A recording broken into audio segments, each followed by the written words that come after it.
안녕하세요. 2021년 서울국제작가축제에 오신 여러분을 진심으로 환영합니다.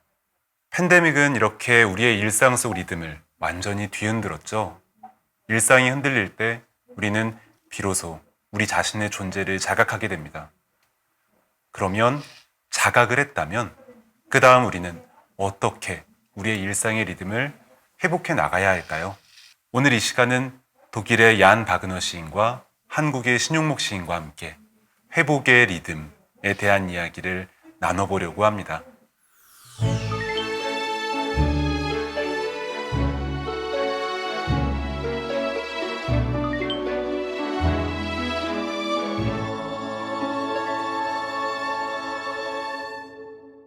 Also erstmal danke ich Ihnen sehr für die Einladung und das Schöne an Festivals ist es ja, dass man einander trifft, begegnet, zusammen isst, redet, die Nächte verbringt und über Poesie ist schade, aber trotzdem ist es eine Freude, dabei zu sein. Und vielleicht beim nächsten Mal dann alle gemeinsam in einem Saal. Das wäre sehr schön. 네, 안녕하세요. 한국에서 시를 쓰고 있는 신용목이라고 합니다. 오늘 얀 바그너 시인님과 오늘 대담을 하게 돼서 정말 영광스럽게 생각하고 있습니다. 두 시인분이 쓰신 작품을 통해서 이제 우리가 방금 이야기했던 그 회복의 의미에 대해서 생각해보는 그런 시간을 가져보려고 하는데요. 이번에는 먼저 신용목 시인님께 준비해 오신 시를 낭독을 청하고 싶습니다. 저는 외계의 기후라는 시를 가지고 왔는데요. 낭독하겠습니다. 외계의 기후. 어느 외계의 견문록에서 지구에는 길쭉한 몸통에 4개의 관절 수족을 달고 맨 위에 둥근 머리를 올린 생명체가 삽니다. 머리는 생각으로 환하게 켜지곤 하는데 그 부력으로 인해 그들이 캄캄한 우주 속으로 날아가는 것을 막으려고 밤의 한 자락 그림자를 추처럼 달아놓았습니다. 라고 쓴 페이지만 찢겨 있다. 맑은 국을 끓였다. 비가 내렸다. 구름의 비행정에 내려보낸 투명 호스들. 그러나 우리 집에는 바닥이 없다. 17층엔 맑은 국이 끓는 냄비가 있고 밖으로 열리는 창문이 있고 감자국을 뜨며 창밖을 보던 사람이 엘리베이터를 타고 나가는 산책이 있다. 가로등빛은 봄꽃으로 피어나고 가을이라서 낙엽으로 떨어진다. 그리고 지금은 겨울. 가로등빛은 차갑고 어두운 바닥을 골라 디디며 생각 밖으로 걸어간다. 투명 호스를 꽂아놓은 것처럼. 비가 사람에게 생각을 불어넣고는 다시 부푸는 몸을 적셔 아래로 당길 때 그림자의 무게로 구겨지는 바닥에서 문득 하늘로 솟구쳐 오르는 검은 봉지는 왜 켜지지 않는가? 저렇게 높이 날아오른 생각이라면 저것은 여기서 찢겨져 결국 어느 외계에서는 도무지 읽을 수 없고 오직 우리만 볼 수 있는 한 페이지. 투명 호스로 불어넣는 것처럼 17층 내 미래의 무덤에 먼저 들어가 잠든 사람을 깨우기 위해 이별이 찾아온다. 어둠에 뚫린 자리로. 그러나 나는 외계에 대해 생각하지 않았다. 너를 생각했다. 내게 붙어있는 한 폭의 밤을 말이다. 네, 감사합니다. 이번에는 바그너 시인님께 시를 낭독을 청해서 듣고 싶은데요. 낭독 부탁드리겠습니다. Versuch über Mücken. Als hätten sich alle Buchstaben auf einmal aus der Zeitung gelöst und stünden als Schwarm in der Luft. Stehen als Schwarm in der Luft. Bringen von all den schlechten Nachrichten keine. Dürftige Musen, dürre Pegasusse summen sich selbst nur ins Ohr. Geschaffen aus den letzten Farben von Rauch, wenn die Kerze erlischt, so leicht, das sich kaum sagen lässt, sie sind, erscheinen sie fast als Schatten, die man aus einer anderen Welt in die unsere wirft. Sie tanzen, dünner als mit Bleistift gezeichnet, die Glieder. Winzige Sphinxenleiber. Der Stein von Rosetta. Ohne den Stein. 좀 흥미롭다는 생각을 했어요. 두 작품이 다 전혀 다른 두 세계 사이에 놓여져 있는 한 사람, 그리고 그 한 사람의 목소리를 아주 가깝게 듣는 그런 경험을 하는 것 같았거든요. 그래서 저는 아주 인상 깊고 재미있게 들었고요. 그래서 이제 두 분께 서로의 시를 이제 감상하신 소감이, 그리고 낭독하는 걸 들으신 소감이 어떠신지 여쭙고 싶은데요. Erstmal ist es natürlich richtig, dass das sehr unterschiedliche Gedichte waren, aber jetzt noch beim Hören fiel mir auf, dass ja bei beiden ein Blick von außen sozusagen kommt, die Welt, die von außen bei den Mücken hineinfällt. Und das schöne Gedicht von Herrn Schien beginnt ja mit den Außerirdischen sozusagen, die einen Blick auf diese merkwürdige Spezies werfen mit 4 Gliedmaßen und einem runden Kopf. Ich finde, dieser Anfang ist großartig. Also das ganze Gedicht gefällt mir sehr gut, aber der Blick von außen, im Grunde ja auch das, was der Dichter macht. Also im Grunde gucken wir ja auch wie Außerirdische oder Fremde auf das, was uns umgibt. Aber so überraschend anzufangen mit Außerirdischen oder Aliens, das ist ein Einstieg, der, glaube ich, ein Leser sofort hineinsaugt in das Gedicht. Und so müssen Einstiege ja sein. Ich glaube, man muss sofort reingerissen werden ins Gedicht, damit man weiter zuhören will.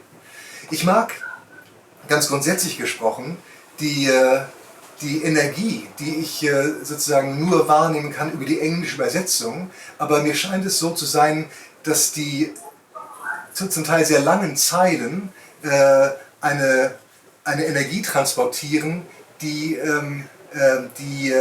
ja, natürlich kunstvoll hergestellt ist, aber doch suggeriert, dass etwas in diesem Moment zum Ausdruck gebracht wird. Das habe ich sehr begeistert beim, wie gesagt, Lesen und Hören der englischen Fassung. Das Original verstehe ich ja leider nicht. 네, 박은호 씨님 칭찬 감사합니다. 제가 칭찬에 좀 약해서요. 더군다나 지구 반대편에서 이렇게 읽고 또 감상을 해주시니 제가 몸둘 바를 모르겠습니다. 특히 이 시에서는 조금 더 저한테 깊이 다가왔던 것은 촛불이 꺼졌을 때 신락같이 남은 연기가 등장을 하는데요. 그것이 저 외계의 것을 우리가 이야기할 때, 저 확장된 것을 이야기할 때 여기서 출발해서 저기로 그냥 나가는 것이 아니라 사라짐의 어떤 과정을 보여주면서 저기로 넘어간다는 거죠. 그러니까 이 기준점을, 우리가 어떤 기준점을 잡았을 때 그것으로부터 쭉 나가는 것은 쉬울지도 모릅니다. 그리고 쭉 사라지게 만드는 것도 쉬울지도 모릅니다. 그러나 사라짐과 이어지고 확장되는 것을 동시에 어떤 하나의 이미지 속에 드러내는 것은 쉬운 일이 아니라는 생각이 듭니다. 말씀하신 초현실적이고 어떤 논리적으로는 닿을 수 없는 그 순간들을 일순간에 우리 눈앞에 등장하게 만드는 그런 순간이 그 구절 속에 들어있지 않았을까라는 생각을 해보았습니다. 네, 잘 읽었습니다. 네. 이번에도 먼저 이제 박은호 시인님께 질문을 드리고 싶은데요. 작가님께서는 한 인터뷰에서 중세 유명 독일 작가는 시를 통해 말을 치료할 수 있다고 믿었지만 오늘날 우리는 그것이 아니라고 알고 있다. 하지만 좋은 시를 통해 적어도 세계가 변화했다는 것을 알 수 있고, 이렇듯 언어는 세계를 융합한다고 말씀하셨는데요. 시의 어떤 것이 그것을 가능하게 하는 걸까요? Dass Gedichte es schaffen, die Welt zu verändern oder den Blick auf die Welt zu verändern. Und das ist etwas, das ist eine Kraft, eine Urkraft der Sprache, die, glaube ich, die jedes Kind kennt. Allein die Tatsache, dass wir Dinge benennen können, dass wir als Dichter das tun, was ja jedes Kind auch tut, indem es Dinge mit Dingen vergleicht und so versucht, die Welt zu verstehen. Ich glaube, diese Kraft, die Sprache hat, wenn es um das Erkennen von Welt geht, um das Fassen von dem, was um uns herum ist und auch von uns selbst, ist eine Kraft, die sich auch auswirkt auf die Welt. Und zwar, und das ist auch eine Befreiung oder eine Einladung, freier zu denken. Ich glaube, damit bewirken sie schon sehr, sehr viel, auch wenn so lange Lyrik für unbedeutend und nicht mehr zeitgemäß erachtet wurde. Ich glaube, das stimmt überhaupt nicht. Und das Mindeste, was Gedichte tun können, wenn sie gelungen sind, ist, dass sie Trost spenden können. Und auch das ist etwas, was in dieser Zeit, glaube ich, nicht ganz unwichtig ist. Ein gutes Gedicht zu lesen, schafft automatisch einen Sinnzusammenhang und erklärt die Welt nicht, aber schafft es, die Welt ein bisschen am Zipfel zu fassen zu bekommen. Und das ist schon sehr, sehr viel und ein Trost in dieser Zeit. 그런 의미에서 이번에는 더 넓은 의미에서 문학이 지닌 힘, 그리고 시의 역할에 대해서 이야기를 해보면 어떨까 하는데요. 신용목 시인님께서는 남북대화가 한참이던 2006년에 남북문인협회를 통해서 북한의 시인과 함께 시를 낭송하기도 하셨다고 그렇게 들었는데요. 이런 걸 보면 시라고 하는 거는 단지 어떤 아름다움이나 감정에 대한 것이기만 한 게 아니라 여러 벽들을 뛰어넘을 수 있는 그런 특별한 힘을 지닌 장르가 아닐까 그런 생각이 들기도 합니다. 2006년쯤에 이렇게 남북 관계가 굉장히 좋았을 때 6.15 문학인 협회라는 조직이 결성이 되었어요. 그래서 실제로 많은 남쪽의 시인 소설가들이 북쪽을 가기도 했었고 그쪽에서 와서 또 같이 문학 행사를 치르기도 했었습니다. 그 뒤로 제가 한동안 별명이 간첩이었는데요. 우리가 생각은 다를 수 있습니다. 그러나 감각 자체가 다르지 않거든요. 똑같이 춥고 똑같이 덥죠. 똑같이 이렇게 누군가 때리면 아프고 그 감각을 통해서 만났을 때 우리가 가지고 있는 다른 생각들을 허물 수 있는 한 가지 통로가 될 수 있지 않을까라는 생각을 그때 했던 것 같아요. 시가 미래를 어떻게 기획하고 새롭게 만드느냐 이런 질문들이 왔을 때마다 사실은 그 방향성을 우리가 설정하기는 굉장히 힘듭니다. 그런데 우리가 시를 쓰는 이유로 돌아가고 나면 조금은 쉽게 그것이 잡히는 때도 있거든요. 왜 너는 시를 써? 라고 했을 때 이 세계가 다 말하지 않는 다른 것들이 내 눈에 보였기 때문이잖아요. 그렇다면 저는 시가 세상을 바꿀 수 있는지는 모르겠으나 그런 것을 원해서 시를 쓰는 사람이라면 내가 일상에 있어서도 어떤 시민으로서도 저의 행동과 저의 어떤 움직임과 연대가 그것과 무관해서는 안 되는 거죠.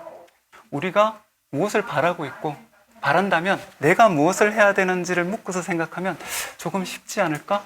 그런 생각을 해봅니다. 제가 10년 전에 독일에 잠깐 베를린에 있었던 적이 있는데 그때도 가장 많이 받았던 질문이 시가 아니라 북한 문제였거든요. 그런데 이제 그 두 가지 양가적인 이렇게 생각이 있는 것 같아요. 이렇게 인권의 문제와 또 하나는 평화의 문제가 있어서 그것이 늘 충돌하면서 우리 역사랑 한반도의 상황을 바라볼 수밖에 없어서 늘 혼란스럽고 딜레마가 있는 것은 사실입니다. 그래서 박은하 시인님께 언제 기회가 된다면 그 과정을 거쳐온 세계잖아요. 독일이라는 나라가. 그것도 조금 여쭙고 싶은 그런 생각도 듭니다. 네. Ich kann gern kurz was zu mir selber sagen. Ich bin ja in Westdeutschland geboren, ich bin Hamburger und das heißt, bin mit dem geteilten Deutschland auf der westlichen Seite aufgewachsen. Als die Mauer in Berlin fiel, war ich 18 Jahre alt geworden gerade. Und es war eine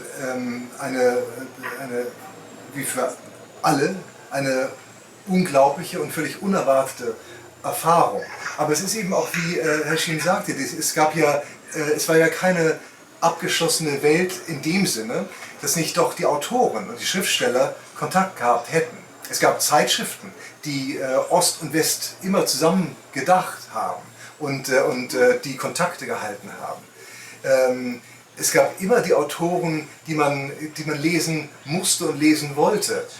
Dichter aus der ehemaligen DDR oder in der DDR publizierten Dichter, die man im Westen unbedingt lesen wollte und musste. Das heißt, die Grenze war doch sehr durchlässig, was Literatur. Ich habe gerade vor kurzem eine Anthologie mit herausgegeben, in der es um junge europäische Dichtung geht. Wir haben also aus Dutzenden von Ländern junge Dichterinnen und Dichter eingeladen, sich zu beteiligen. Und es war ein Glück zu sehen, wie problemlos die Kommunikation stattfand über geografische Grenzen hinweg, aber auch über sprachliche Grenzen hinweg, die von vielen Menschen so künstlich aufgebaut werden, sind für Lyriker eigentlich gar nicht da. Und Europa, um das zu Ende zu bringen, als Einheit oder als Ort, in dem man voneinander lernt und sich austauscht, ist für Dichterinnen und Dichter in Europa eine Selbstverständlichkeit. Und das macht doch sehr, sehr viel Mut, finde ich. Bei mir selbst war es so, dass die Lyrik, die Poesie, die in Ostdeutschland geschrieben wurde, immer selbstverständlich auch Teil war der Lektüreerfahrung. Die ganze Welt kann kommunizieren über das Gedicht. Geografische, sprachliche Grenzen spielen keine Rolle und nicht einmal zeitliche Grenzen. 네, 정말 감사합니다. 네. 지금까지 한국의 신용목 시인님 그리고 독일의 얀 바그너 시인님과 함께 시가 우리 곁에 있는 이유 그리고 시의 리듬이 우리에게 어떤 위로를 주는지 알 수 있었던 시간이었습니다. 두 번째 시간에는 두 시인님의 작품 세계를 조금 더 면밀하게 분석해보는 그런 시간을 갖도록 하겠습니다. 네, 감사합니다. 감사합니다. 네.